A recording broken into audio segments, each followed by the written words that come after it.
Assalamualaikum warahmatullahi wabarakatuh. Apa kabar anak soleh dan soleha di rumah? Semoga kita selalu berada di dalam lindungan Allah Subhanahu wa Ta'ala. Alhamdulillah, hari ini bertemu lagi di hari Jumat tanggal 5 Maret 2021. Nah, Jumat pekan yang lalu kita sudah mendengarkan kisah Khulafaur Rasyidin. Siapa nak? Utsman bin Affan. Nah, sekarang kita akan melanjutkan kisah Utsman bin Affan ya, bagian kedua.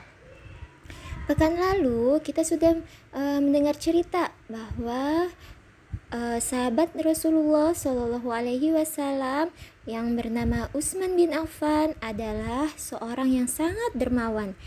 Ketika kaum muslimin hijrah ke Madinah, Utsman bin Affan lah yang telah memberi sumur kepada kaum muslimin yang sedang kesulitan sumber air minum. Nah, Utsman bin Affan memberikan air sumur tersebut secara gratis kepada masyarakat kaum muslimin.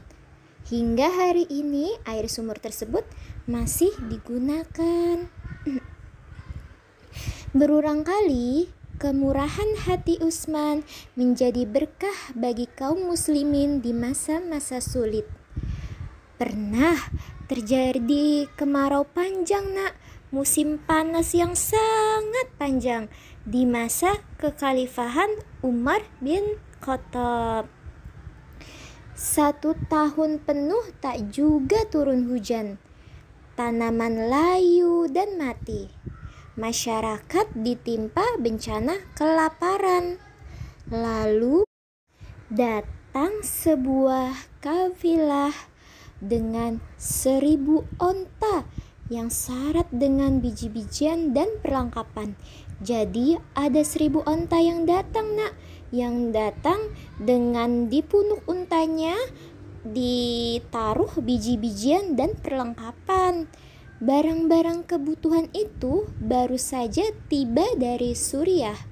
Semuanya adalah milik Utsman bin Affan.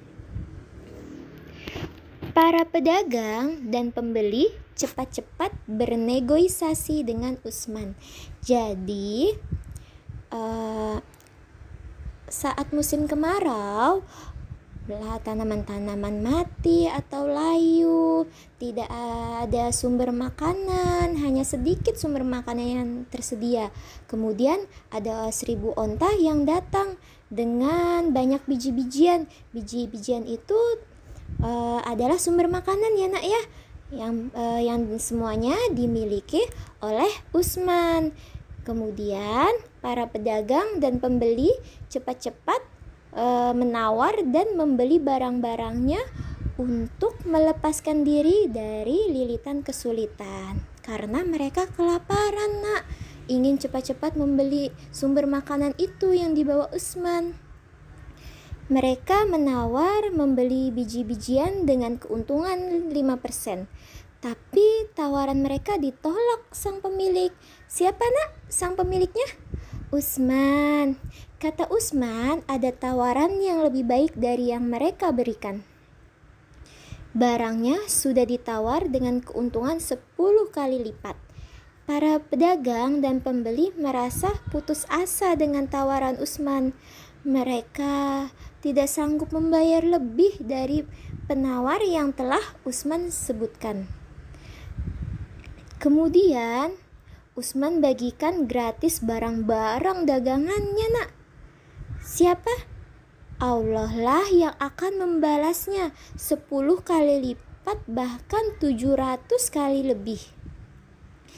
Utsman tidak menjual barang-barang tersebut nak, barang-barang yang dibawa onta tersebut, karena Utsman memberikannya secara gratis kepada para pembeli. Dengan apa nak? Dengan mengharap Allah dapat membalasnya 10 kali lipat, bahkan sampai 700 kali lebih. Utsman mendistribusikan atau membagikan seluruh persediaan biji-bijian tersebut kepada orang-orang miskin. Secara apa, Nak? Secara gratis, Masya Allah. Dalam hukum ekonomi, saat banyak yang ingin membeli, maka harga barang itu pasti naik, Nak, pasti mahal. Namun itu tidak berlaku bagi Utsman. Jadi walaupun banyak sekali kaum muslimin yang ingin membeli barang dagangan Utsman, tetapi Utsman menolaknya karena ia ingin membagikannya secara cuma-cuma atau secara gratis. Utsman ingin menjadikan momen tersebut untuk beribadah dengan Allah. Perdagangan yang tidak akan rugi karena pasti akan dibalas oleh Allah 10 kali lipat, bahkan lebih. Masya Allah.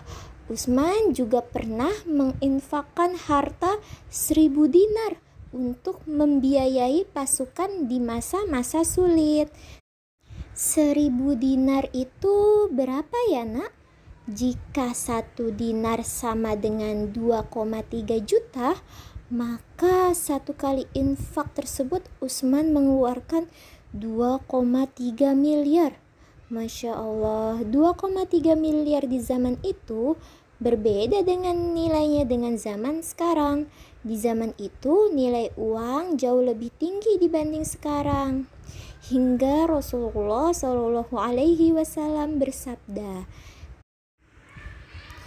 "Ma darra ibn Affan ma amila ba'dal yaum."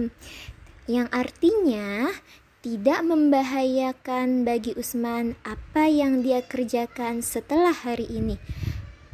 Rasulullah mengucapkannya berulang-ulang. Hadis riwayat Ahmad.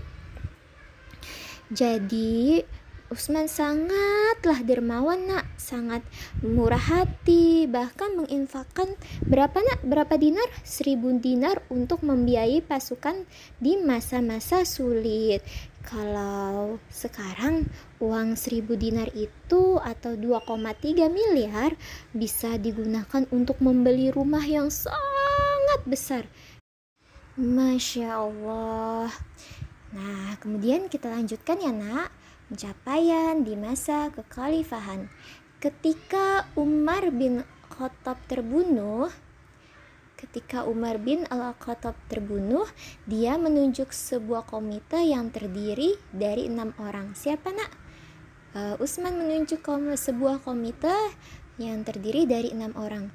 Komite tersebut bertugas memilih siapa di antara mereka yang menjadi khalifah setelah Umar.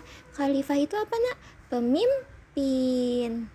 Komite tersebut beranggotakan yang pertama, yang ke-1 Ali bin Abi Thalib. Yang kedua, Utsman bin Affan.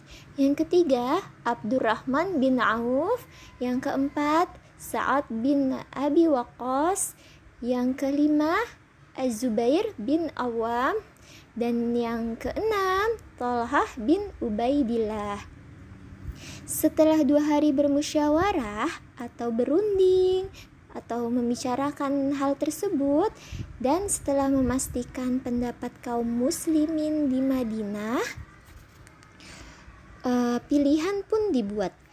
Jadi 5 anggota komite dan kaum muslimin Madinah berjanji setia kepada khalifah ketiga, yaitu Utsman bin Affan. Jadi di antara ke-6 orang tersebut yang terpilih adalah siapa, Nak? Utsman bin Affan radhiyallahu anhu yang menjadi khalifah umat muslim ketiga setelah Nabi Muhammad atau Rasulullah Shallallahu Alaihi Wasallam wafat.